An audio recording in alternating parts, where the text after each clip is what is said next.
Bam! Dude, I'm getting quicker than you. I'm just getting quicker. I with think a punch.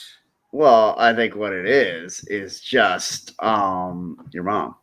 That's what I think it is. Sweet. Way to go to the safe route in the argument. That's Welcome right. to Mike Sports. That's right, everybody. Welcome to another episode of Mike Sports. It is week 5 now. Five. Yeah, we're breezing right along. And, lots of stuff happened this past week. There's a big game in New England featuring your Super Bowl champions against the Patriots. And, we actually have some stuff to talk about this week from Jacksonville. So lots to get into, but we're going to start off the way we do always, and we're going to start with the NFL schedule. And we start on a Thursday night. And how about this? We have us a damn good game on Thursday night. We have Seattle and the Rams. Who you got?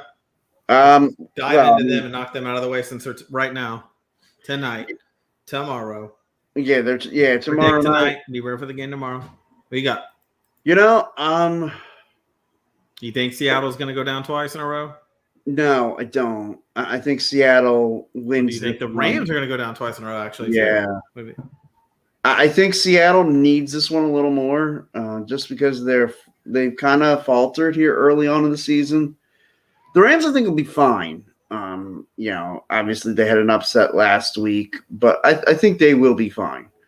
This is a case of Seattle's desperate. They're the home team. And a home team on a short week, and especially a trip up to Seattle, which there's no short trip for anybody in the NFL to go to Seattle, and especially on a short week, it almost doesn't even seem fair for them to get to host a game on a short week. So I'll go Seattle just because of the fact you're a short week at home, and both teams coming off losses. Wow. Okay. I didn't see that coming. I'm going to go Rams. I'm going to go Rams by 14. I think the Rams are going to come back in a big way. They're going to have a neon yellow wave come through them, and I think the hostility that the Seattle atmosphere brings is going to make the Rams step up. Okay. Yeah. I think the Rams got a little complacent, a little comfortable, a lot of praise after that Bucs win, and I think it kind of took the edge off that hunger to prove to the world how good they were. Yeah. And now that they got embarrassed, I think they're gonna get that hunger again. Yeah, possibly. A similar effect like when Baltimore, after beating Kansas City, I mean, if it wasn't for a record-setting field goal, would have lost in Detroit the following week. Yeah. So I think is the record 68 yards now? Yeah. Yeah. I think in our generation we will see a 70-yard field goal at some point. And I think it'll be probably in Denver. Yeah, mile high. Yeah. Altitude. Yep. And so we start off with that great matchup, the Seattle and LA Rams. And we're gonna go to the complete opposite end of the spectrum with the next game we're gonna discuss, and that is a game in London. Those poor people of London who are gonna have to sit through Atlanta and New York Jets. Let me just say, Londoners, people all over Europe, on behalf of the United States and the NFL, we apologize. We're bad. We apologize. Like, who in the NFL front office actually thought this was a good idea? Now, who are you going for? I guess Atlanta. I'm going Jets. You never thought you'd hear me say it. I just think someone from the New York area is better for an international presence to play on the field under the pressure. Mine's actually a football reason, if I can do that on this show. I'll always default back to the better quarterback, and I think just right now Matt Ryan's the better quarterback. But ask me this question this time next year, I may not be giving you the same answer. Yeah, it may not even be a Falcon next year. There may not be. They're going to contrast the Atlanta Falcons? That'd be perfect. Remember, there was a team that Ice may not be a Falcon. No, I know. Yeah. Okay. All right. Moving on, the Green Bay Packers going to Cincinnati. Okay, I will say this. I am impressed by the Bengals. They're playing good football. I would agree with that. I will also say this. The Packers are playing better football. Packers. Yeah, I don't think I could say it any better. In fact, I'm not even going to try to. I agree with the entire sentiment. Yeah, I admit the Packers. I did, my caveat was if Rodgers came back, they would be a good team. They're doing better than even I thought they would with Rodgers right now. They got some kind of chemistry flowing. They got something going. I figured they'd be, they'd pick up right where they left off with Rodgers coming back. I was concerned after the first week against New Orleans because of the way the Saints smacked them around like they stole something. But yeah, you know what? I feel like we're getting what we expected from them. And we let them off the hook. Exactly. They are who we thought they were. We let them off the hook. Okay, next up, Detroit Lions at Minnesota, which, by the way, I have to ask, Minnesota giving 8.5 to the Detroit Lions. Can I just ask this without offending anybody? Who the hell are the Minnesota Vikings to give 8.5 points to anybody? Yeah. Yeah. That being said, I'm still going to take the Vikings, and I still think they have. Look, I mean, they had a tough loss last week. They only lost by a touchdown. I mean, they put up a good fight against a decent Browns football team. You're right. And they showed some promise. But once again, there's something about the Vikings ever since the season where they played Seattle and lost during that brutal winter game. They've just never recovered from that being that team. They've just never come back and played that kind of competitive football again. They had a good defense that one year where the Saints and them went toe-to-toe. But something about that Seattle game changed the morale or something about the Vikings because they never recovered from that playoff loss to Seattle. Yeah, I would agree. That was it's something about the morale. They just haven't been able to get past it. And I think this is another case. And how about the back and forth that Minnesota had over the years with Seattle? I believe it was their offensive guard who they gave it he was gosh, I wish I could remember his name now. But he was given a ridiculous he was an alternate player, but he had one of those contracts that could be matched. And so basically what Minnesota did was they put a clause in the contract that if he played more than 3 games in Seattle, that he got this huge roster bonus. And so basically knowing that Seattle couldn't match the deal then. Yeah. They did a back and forth with each other. I know you're talking about. I can't remember the name either, but I remember the contract. Because it was talked about. I remember ESPN dissecting his contract and why it went the way it did. Yeah, I just thought that was crazy. I thought, I'm like, wow, how come nobody else had thought of doing that to somebody? Because that was what if he played 3 games in Seattle, then it kicked in an $8 million bonus or something. Yeah, it was that can't be legal. It was instant. Yeah. It was no well, he has to play the next couple. No, it was deposited the same day that it happened. Yep. Yeah. Very cool.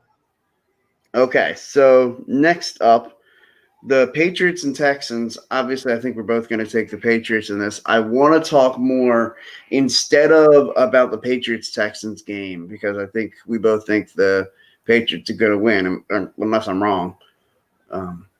But I want to talk more about the Sunday night game, the reunion of Tom Brady and Bill Belichick, and an absolute classic, I thought. Yeah, definitely a better game than we predicted in our last segment. And, I'll let you do your thoughts first. Sure.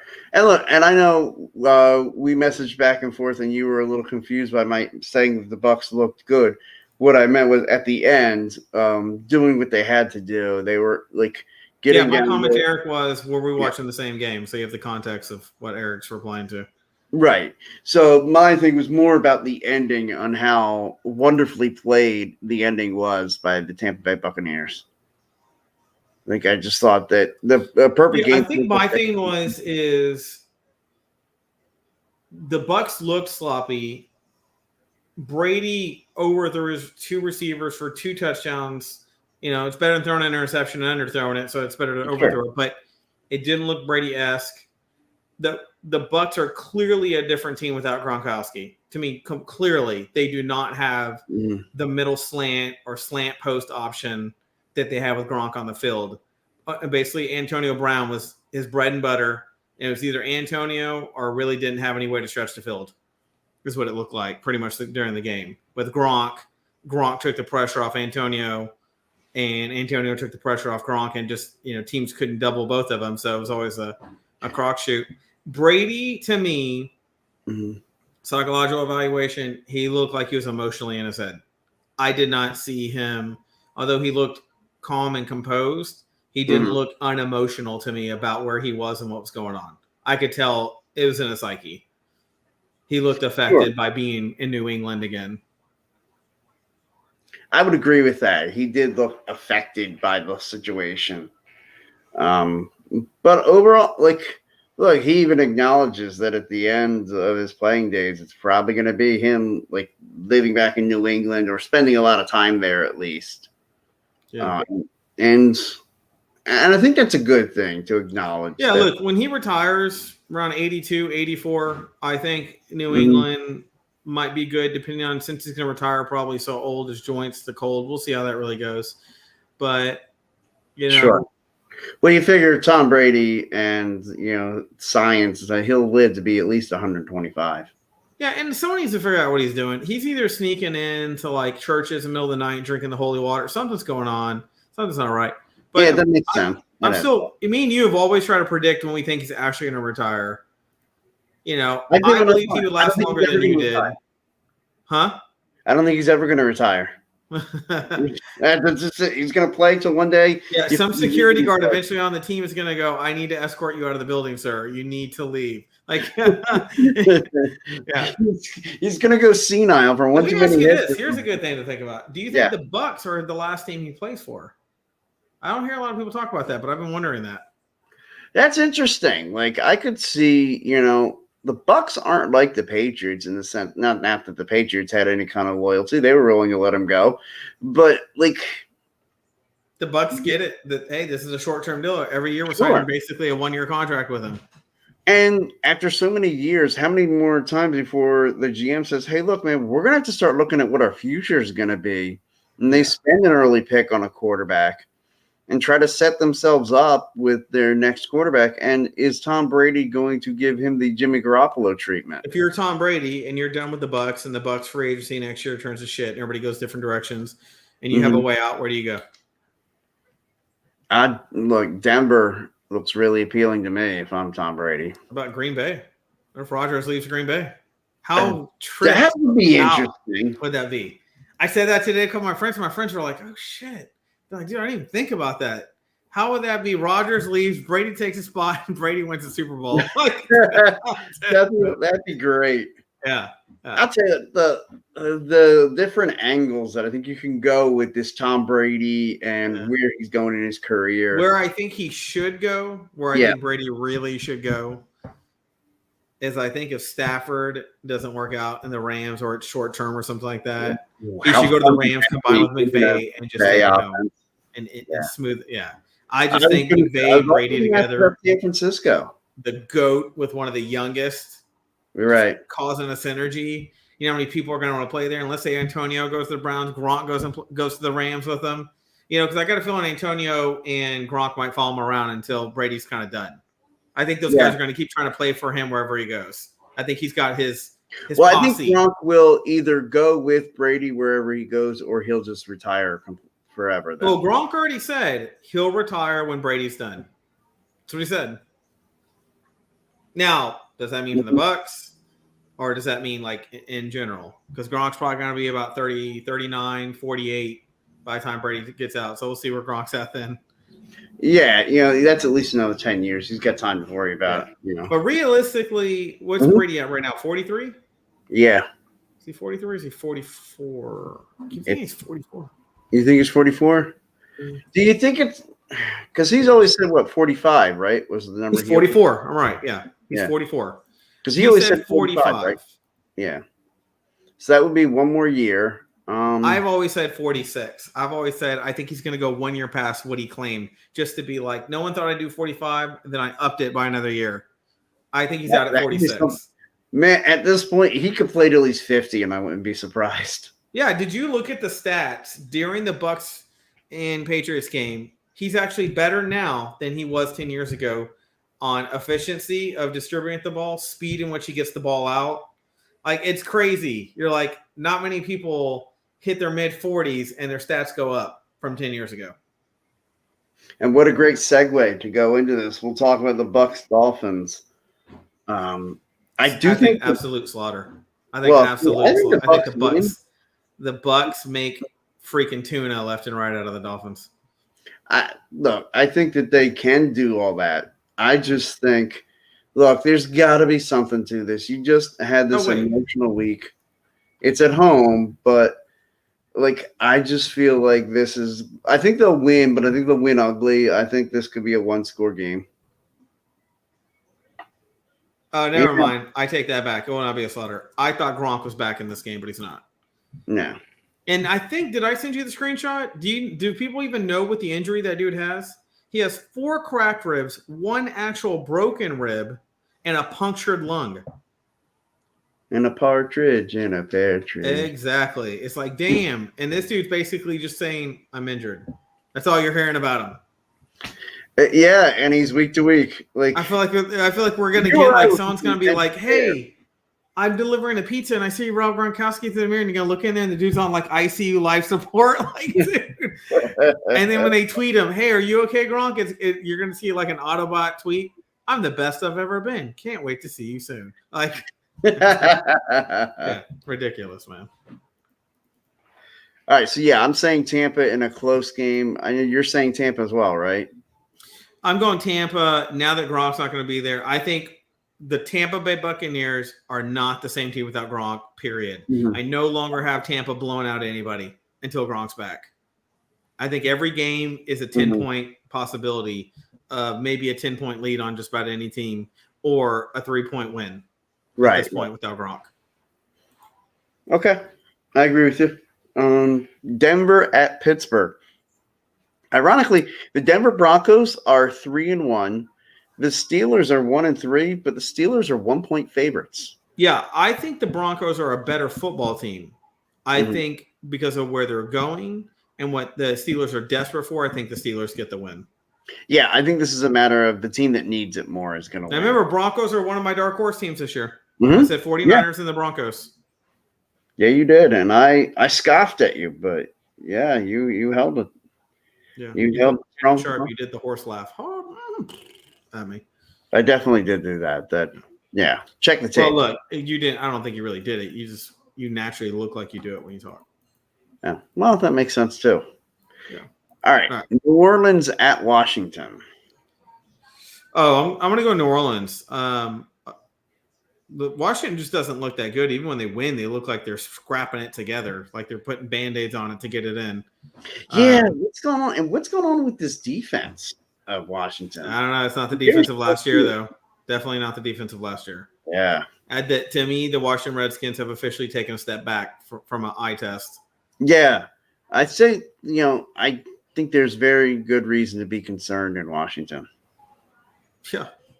Because I do agree with you. I think New Orleans goes in there and wins. Okay, Tennessee at Jacksonville. Let's do this game real quick, and then let's get to some of the conversation around Jacksonville. Okay, I'm going Tennessee, no doubt.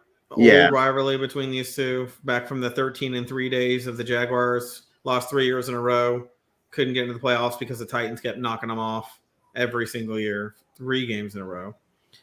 3 playoff games in a row. And I think, tradition's sake, Titans dominate the Jaguars again. Yeah, I don't need to go back that far into my history books to talk about how the Titans can beat up on the Jaguars. This Tennessee team, they're a good team. They lost. It's funny. They lost week 1 to Arizona, and we're kind of ready to hit the panic button on Tennessee. But I think, 1, we've seen that Arizona's a good football team. And 2, the Tennessee Titans, there is nothing wrong in Nashville. They've got everything going right there. And they're a solid football team. They did surprise us in the first week, but the first week is always a 50-50 with any team, even the best teams, come out. Even when the Patriots won the Super Bowl, they lost their second game of the season by like 30 points. I mean, sometimes the How about first. the 1 year? Yeah, on the national opener, Kansas City went in there and whooped them. Yeah. So was it the first week? For some reason, I Yeah. thought it was the second week. Yeah. Well, anyways, my point is all of us start off rusty sometimes. We need that first hit to wake us up to the season. You know. Yeah, I agree. And I think that might have been the case with Tennessee week 1. All right. Yeah. And this Urban Meyer drama. Yeah. Let's talk This about Urban that. Meyer drama, for those who haven't seen it, it's a video of him at a bar, some of the players, and this girl is basically twerking on him a little bit. And a lot of the players are saying, they don't take him seriously. All these things are coming out. Me personally, who cares? I was like, he's sitting in a chair and someone's backing up into him. He's not standing up dancing with a girl on the dance floor half drunk. I think they're overblowing it. I think some of the players who don't like him are using this as a reason to railroad him a little bit. Mm-hmm. He's apologized. He said he's embarrassed his wife. He's embarrassed the team. He's already personally apologized to the team. I'm sorry. He apologized to players one-on-one, which a couple of players called cowardly that he wouldn't do it in front of the whole team. And he apologized to the owner, and the owner said now he just needs to earn back the respect of the team. And that was a statement from the owner. Yeah. That's where it's currently at. I personally think it's crock shit. I say, who cares? Most of those players who are criticizing, let's be honest, the player reputation in the NFL is a lot worse than what we saw done to a coach who wasn't even actively pushing towards a woman. A woman was pushing towards him. So come on, man. Come on. Yeah, look, get real. I think Urban Meyer has to know the climate of the situation. He shouldn't have put himself there. I don't think it should be a big deal, but in today's society, that's going to be considered a big deal. Yeah. He's got to know better in that sense. And it is from a public point of view. But what I like about what you've seen about people who don't kowtow to the pressure and just say, hey, look, I was having a good time. Probably drank a little too much. I probably wouldn't do it again. Anyways, back to football. I think when you see people rebut against it, apologize, but rebut against it going any further than that, those are usually the people that are able to move on faster and people just get over it.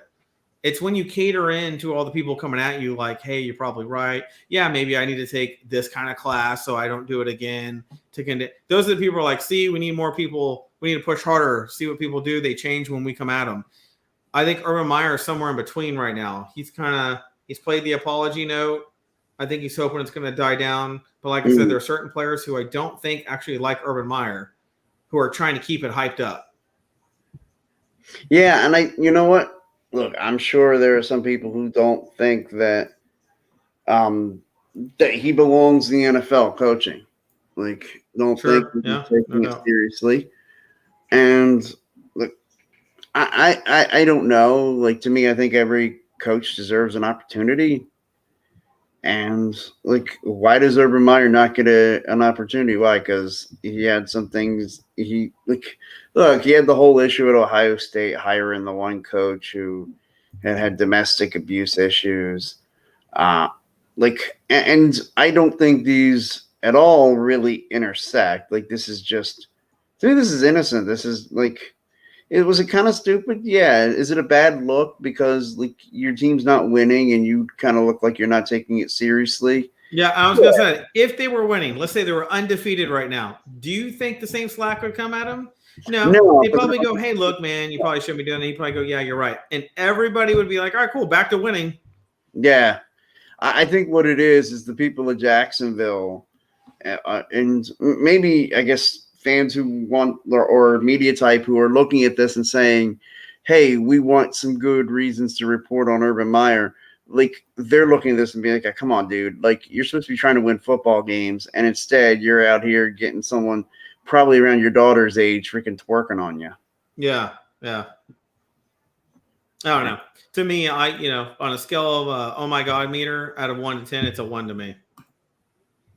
Mine's maybe slightly above a 1, but like, again, more because of the whole I'm a little above you. I'm gonna go with like a 9. I mean, no, mine's probably a 2 or a 3, and the only reason it's even that high is because, like, I just think about it from the sense of if I were a Jaguars fan, I'd be like, dude, like, I just want to see my team win football games. Like, can we not be doing all this side crap? Like, just go win football games. Yeah. You win some football games, go have, like, however many 19-year-olds you want working on you. But can Exactly. we get Deshaun Watson has the same exact mentality. I totally get it. some Speaking of the Bills and the Texans, the slaughter of the year. Yeah. Yeah. Oh, God. Yeah, they did. Whew. Yeah. And I mean, not only did the Bills' offense look good, because how much Now, to the Texans' credit, their quarterback was not playing. yeah, neither of them. Yeah. Yeah, you know what? Like, and we'll get into. Gosh, should we get into it? Or the Bill? No, the Bills are on Sunday night, so we'll get to them in a few minutes when we talk about them. But yeah. Okay, let's talk about next up the Cleveland Browns at the LA Chargers. Dude, I actually think this is going to be a good game. I think this is gonna be a damn. This is the game of ex dumpster fire organizations that are actually stepping up and playing decent football. Yeah. I think the Browns are better than the Chargers personally. But I think the Chargers might be able to take this particular game. This is the game that 3 years ago we would have sat here and said, like, well, we would have laughed. We would have said, "Who cares?" Well, we would have said, "Who cares?" Hey, guess what, guys? In 3 years, you're going to be talking about this as one of the marquee games, and we'd be sitting there saying, "Shut up! No, we're not." We'd be muting them out of the comments section, and hey, how's it going, Eagles Uncensored? What up, guys? Yeah, but who do you like?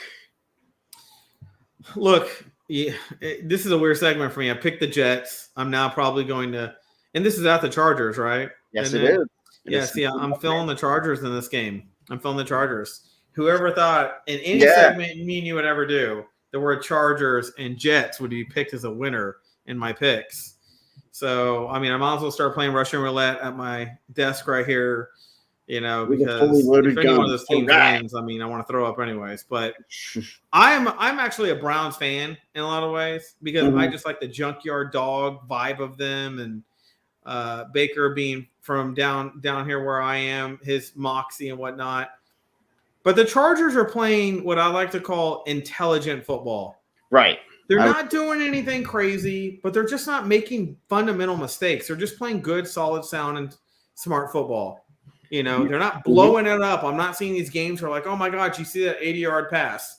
They're just playing smart football. And I think the Browns are more of a ebb and flow team. Sometimes they got it, sometimes they don't. And I just think on this day, the Chargers are going to take them. Yeah, it's funny. You hear me talk about it a lot. I say more games are lost in this league than won. And what I mean by that is that usually it's just a team makes a mistake and that costs them. And the Chargers are a team, they don't beat themselves. They're not the ones losing the game. Somebody else has to beat them in order for them to lose. And that's why I really like them in this kind of matchup where it's really even. I look at that team that just does not do anything to lose the game for themselves. And so that's why I'll go the Chargers as well. Okay. No surprise there. I mean, to me, you've always been more of a Soprano person, but there you go. Well, yeah. All right. The Las Vegas Raiders, one of the nice surprise teams this year, hosting the Chicago Bears. The Chicago Bears are a mess. Yeah. I mean, look, I think they still got the right quarterback, but they don't have the right team for the quarterback. And maybe not even the right coach. And I don't even like the city of Chicago, so I don't really care. Wow. Well, have you ever been to Chicago? I have. Have you? Oh. Yeah. The actual city is nice. I was going to say. Their crime rate is a reason not to like their city. Yeah. The downtown is freaking awesome. Had a great time in Chicago. Twice I've been there. Yeah. They're one of the only cities in the nation to have more people die than died in Afghanistan. Whoever thought an American city would have more deaths in a foreign country of war? Hey, you know what? They strive for these things in Chicago. Chicago every year. This year, no one will stop us. People don't rate the crime. Yeah, I'll take the Raiders as well. I'm gonna go Raiders. They're just playing good. There's something about it right now in Las Vegas, and the crowd is getting behind them. Derek Carr's looking good. Like Darren Waller's playing well. I don't think defense, man, they're getting after some quarterbacks, and I think they're going to get after Justin Fields. Yeah, look, they lost to the Chargers, by 14 points. They show some good signs of making a comeback in that game. The Chargers just stepped a little bit up in the end of the fourth quarter and just kind of capped it off. If the Raiders had played good football like they played, in the start of the third quarter all the way through the game, which they're capable of doing, I think we would have had more of an OT style game going on between the two. But the fact is they didn't, and I'm not going to give them credit because they did lose the game. I mean, it's great that you stepped up, but you lost. It's too late. But if they can come out of the gate like that in some of their games, I think Gruden's onto something. I still don't think Derek Carr is going to be the quarterback there ultimately for the Raiders, though. Okay. Well, I think he's a good quarterback, but I think he's one of those quarterbacks that, okay, you've been here long enough. We've seen enough. It just doesn't seem to be happening. Okay. Well, you might be right. Okay, moving on. San Francisco at Arizona. This is going to be another great NFC West. It's going to be a 49er slaughter of these overrated, crazy little Redbirds that are just on a lucky run right now. And me and you are always opposite about the Cardinals. I'll give you credit. You've been chirping about the Cardinals here for a while.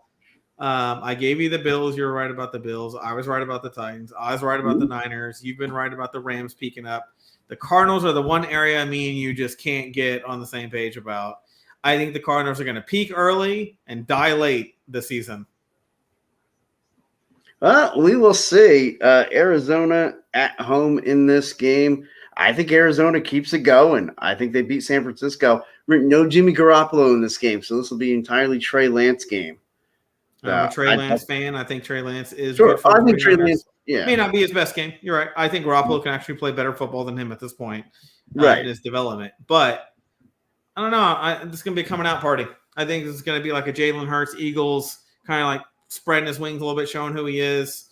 I'm going to go with a 10-point win, 49ers. Wow. Okay. See, I'm feeling like look at you. You're like, I can't believe this bitch. I'm going to fight him. He's crazy. Like I can see it in you. You're staying calm for the cameras. I get it. But deep down, that knife that you're holding underneath the table and you're scraping the bottom of the desk, scraping the word Cardinals in it because you're so angry. Yeah. Oh, shoot. It does say go Cards under here. Sorry. You're like, wait. It says go Cowboys. What happened here? Oh, no. That would never happen. Never happen for me. Okay.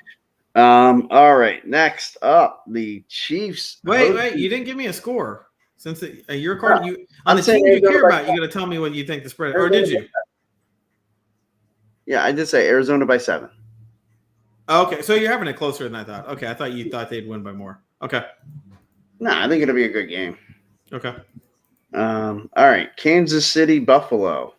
Ooh, the rematch. Yeah. I'm going Bills. It's just funny. This feels unnatural for me to say this right You're now. gonna pick Kansas City. I am. They're the home team, and they're still, even though they beat the Eagles. They're at home. They're at home. They're 2-2. They need to get themselves going. I think this is a Kansas City win. I'm going to go Kansas City by 10.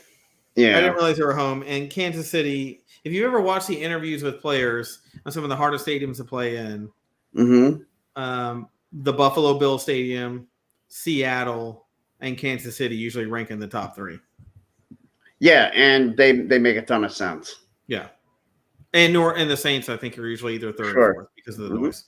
So, yeah, okay. Yeah, I'm going to change my one in there. So, I don't know why I have written down here that the Bills are at home. Maybe I'm thinking the Bills are going to bring it home. There you go. That's my logic. That's what was going on there. All right, yeah, easy pick. All right. So, next up, the Baltimore Ravens hosting the Indianapolis Colts. Ravens all the way. I'm a Ravens believer this season. You were doubting them at the beginning. You thought I was a little – the way you are about the Cardinals is how I feel about the Ravens. They're 2 birds, go figure. But 2 birds, 1 stone. Oh, anyways. Yeah, I'm gonna go Ravens. Yeah, I mean, look, I want to pick the Colts just because I want to see Carson Wentz do well. But I'm surprised. I always thought you would have like animosity towards Carson Wentz. Nope, none at all. Okay, that's surprising. I did not know you felt that way. Yeah. Yeah, I always liked Carson. So Is this a pre-recorded? Like, is this live? Because I gotta look on. I always liked Carson. I Okay. always liked All right, Carson. so making sure this isn't like a robot because I The can't. robot I made didn't think this you said bro. Carson. I don't know why. Now I'll give you credit. You did say you thought the Colts. The Colts are another team we disagree on, like the Mhm. Cardinals. I think the Colts are junk. You think the Colts are a good football team. So far, you've been right about them. They've been Yeah. junk. I mean, but, I take the Chargers over the Colts, so that should tell you something. yeah. Wow. Yeah, that does tell me a lot. Okay. So now we get to the two games that we'll be paying the closest attention to. Your Dallas Cowboys and my Philadelphia Eagles. The Eagles on the road at Carolina, the Cowboys at home against the Giants. Which one would you like to discuss first? Let's go ahead and knock out the Cowboys game. Talk about your Eagles. I think the Cowboys are going to trounce the Giants. I think Jason Garrett's going to cry a little bit. I think he might even suit up and get on the Cowboys and try to blend in with the staff. They're probably going to kick him back out. I think when the game's over and the game starts, Jason Garrett's going to try to walk on the field, shake hands like a head coach, and they're going to laugh at him because he's an offense coordinator. So I don't really think it's even going to be a good game. Yeah, I think the Cowboys are going to whoop that ass. Yeah, I'm seeing like a 14 to a 17-point win. Yeah. Yeah, I'm saying 2 or 3 touchdowns. Yeah. Dallas is going to whoop that ass. All right, Eagles game. All right, Eagles, Panthers. I'll tell you, I've been telling people all week. Panthers are a good football team. Sure. I watched that whole game in detail. I even watched the highlights after. Even without Christian McCaffrey, they play sound. They're kind of like I was saying about the Chargers. They're playing smart, sound football. Mm-hmm. They're not sloppy. They're not blowing it up with big plays, but they chip away and they get down the field and they score on you. And they have a tough defense, man. Their defense is tough. Well, their defense is double tough. Yeah. I would honestly, I would say their defense is tougher than the Buccaneers right now. I actually think the Buccaneers defense isn't playing very well, personally. Yeah, I agree with that. Yeah. I mean, I thought they played well on Sunday night against New England, but overall this year, I would agree with you. Tampa's defense has not been playing, not to the level that we're accustomed to. Yeah. But yeah, I think, so far this year, Carolina's defense has been. Eagles are going to have the work cut out for them. I think the Panthers are an underrated football team. Yeah, but I've been telling everybody, I just have a funny feeling about this game. Like, I think the Eagles slip away with one late, maybe one they don't even necessarily deserve, but I think they end up getting this win. Okay. Let me see. Looking at the spread and everything real quick. Yeah, I think it's a 4-point spread. 4.5. I have 5. Let me see what I have. I have to find the game. No, you're right. I have 4.5. 3.5. I have 4.5. Oh, okay. Well, then it is at home, which makes me lean a little Panthers. It's a tough one, man, because the Eagles are hungry and they've gotten close and they're knocking on the door. Mm-hmm. They've almost had a couple wins where they threw down with some really good football teams.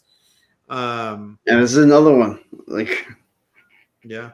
I mean, look, it's been a tough schedule for the Eagles, no doubt. Sure. A lot of people thought even, going into the season, they thought the Eagles might win week 1 against Atlanta and still end up at 1-6 after 7 games.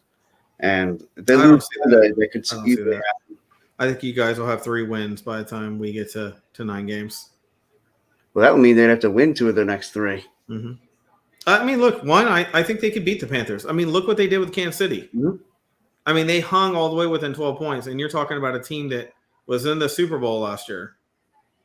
Sure. And one thing I'll say, being down there and watching the team, Kansas City doesn't look like the team that went to back-to-back Super Bowls. Yeah, but their defense still can play football. But their offense to me doesn't look like the offense of late. I don't see that instant Kelsey Mahomes connection as much anymore. There's something, I would even say there's something a little more sluggish and a little more reserved about them that I'm not used to seeing. I'm not seeing that gunslinger football. Yeah. And so many times Patrick Mahomes would do something and you'd think, man, only Patrick Mahomes can do that. You're not seeing a lot of that this year. Yeah, there hasn't been a lot of plays it's almost like he's doing a little more pocket presence and a little less scrambling, tossing. And I wonder if that's like him in a way trying to mature as a quarterback and know that, look, at a certain point, you're not going to be able to do those things. Or, he's got like foot soreness, or there's some kind of low injury that's not keeping him off the field, but it's making him 80% versus 100%. You know how they keep those things under wraps. They don't let people know about them because they don't want players hitting the area, going for it on purpose, that kind of thing. So sure, could have a dislocated rib. I mean, it could be anything. And that could certainly be the case. But I mean, Kansas City, I like them. They're a good team, but man, they haven't looked quite like that Super Bowl team that we've seen in the last couple of years. And after this game for the Eagles in Carolina, they then come home to play Tampa on a short week on a Thursday night. That's going to be a tough one. And then they go to Las Vegas to play the Raiders, and they've been playing good football too. Yeah, look, man. Andy Reid's out, with his little thing. I'm sure that brought the players. That might be a uniter. Sometimes when health hits and then, you're like, let's play for our coach, kind of thing. Sure. That could peak Kansas City back up. As far as the Eagles and the Panthers, I don't know. I'm so torn on this game because I think the Eagles could do it, but I'm not sure. I guess I can't really gauge how the Panthers are going to respond to the loss of the Cowboys. That's where I think I'm confused with them a little bit. I don't know if they're going to play as good a football or they're going to play worse. I don't know. Well, I'll tell you what, I would, as an Eagles fan going into this game wanting to get a win, I think I would have preferred Carolina to have won, not only because they were playing the Cowboys in division rivalries. No matter who Carolina was playing, I think I would have thought, man, I'd really like to play Carolina coming off a win as opposed to coming off a loss. Because a good team like that, I ain't going to lose 2 in a row very often. Yeah, totally agree. All right, close it up, man. All right. Well, everybody, I want to thank you for joining us. I want to thank you. Be sure to put out your picks underneath in the comments. I'd love to see you guys go head-to-head with us, and I'm sure you'll just go ahead and post them after the games on Sunday and just say, hey, these are my picks all along, which is a smart approach. I actually openly encourage that. But yeah, in case you were curious about our other shows, as I delay so I can find the little icon and put it right up there for everybody. Full week schedule. Yeah, that's the full week. And we started off on Monday nights at 6:00 with the Football Smack Talk show, myself and Ryan. Then also on Monday nights, the Best Baseball Podcast. And congratulations to the new father, John Hunter, one of the co-hosts on that show, the Diamond Club Podcast, which is at 7:30 on Monday. Like I said, once again, congratulations, John. And then on Tuesdays is the Philly Broadcast at 6:30 featuring Ryan and Ryan. Yeah, 2 Ryans going at it, talking all things Philly sports. And Wednesday nights is football night here on Philly Sports Alliance because we've got the Bald Eagle podcast at 6. He goes play-by-play, drive-by-drive, breaks down every play that happens in each Eagles game during the season. And then he breaks down everything in free agency, gives you all the contract news, the salary cap issues. This is coming from a guy, former semi-pro football player, and, just knows his stuff. And then, we have our thing on Wednesday nights at 8:00, Mike Sports. We sit here, we break down every matchup in the NFL. Thursday nights, you've got Tendies on Pattison, a nice Flyer show. They'll be kicking it into high gear. Flyer season kicks off next week. And then Thursday. And the best name in the business. That's right. Thursday night, Tables, Ladders, and Chairs podcast, 7:00, myself and T. Give you all things wrestling. And, of course, there's also Over the Top Rope also on Thursday night. Thursday night is wrestling night on the Philly Sports Alliance. Now, let me just bring it on back here. Hopefully you caught all that. And everybody, have a great night. Thanks for watching, and happy football. Talk to you next week. Peace. Peace.